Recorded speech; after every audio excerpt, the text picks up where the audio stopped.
Hi everyone! Welcome to United Tribes of Bristol Bay Smokehouse Chat, our ongoing web series where we provide information and updates about our unified efforts to protect Bristol Bay. As you may have heard, there's some big news on the Pebble front lately. Right before the new year, Pebble submitted its application to build a mine in Bristol Bay. Just a few weeks later in January, though, the EPA announced that it would not roll back the proposed protections for Bristol Bay from a toxic mine like Pebble. This is great news for the Bay and is a direct result of over 1 million people weighing in last fall telling EPA to protect the region. So, a huge thank you. Your voice matters. This means the protections are still on the table and could one day play a critical role on whether the Pebble mine moves forward. We'll take a closer look at those developments in future chats, but for now, the battle is far from over as Pebble has entered the Army Corps of Engineers permitting process. And they're spreading a lot of inaccurate information about their plans, so I'm going to share some facts regarding Pebble's latest spin about its new mine plan. First off, let's talk about the biggest deception of all, the idea of a small mine. Pebble has spent more than 10 years touting the largest gold and copper deposit in North America. Now they're saying they're just going to develop a portion of that. We've got the facts on why that isn't true.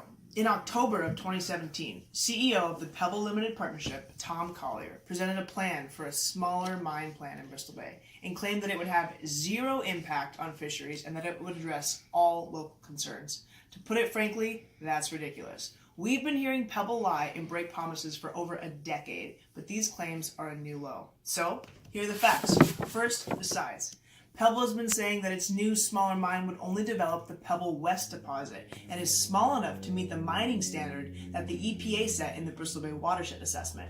The fact is, the EPA studied several scenarios of different mine sizes, and the Pebble proposal is still larger than the smallest scenario studied by EPA. The EPA clearly stated that mines like Pebble would result in complete loss of fish habitat. Remember Pebble's poster child mine, Mount Polley in British Columbia, and the tailings dam failure of Mount Polley in 2014?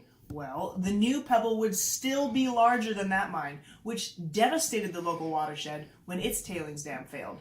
There is just no such thing as a small mine when it comes to the mega deposit of Pebble. Additionally, here's why Pebble's claims are a blatant attempt to deceive Alaskans. In October, while Collier told Alaskans about a new small mine plan, their parent company, Northern Dynasty, was telling the mining and investment community the exact opposite.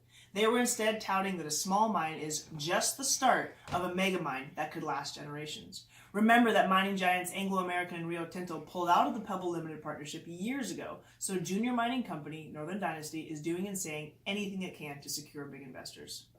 While it's clear that Pebble's contradictory statements do not add up. They have one plan for Alaskans and another plan for developers. It's obvious that they intend to do what other mining companies around the globe have done. Start small, then expand.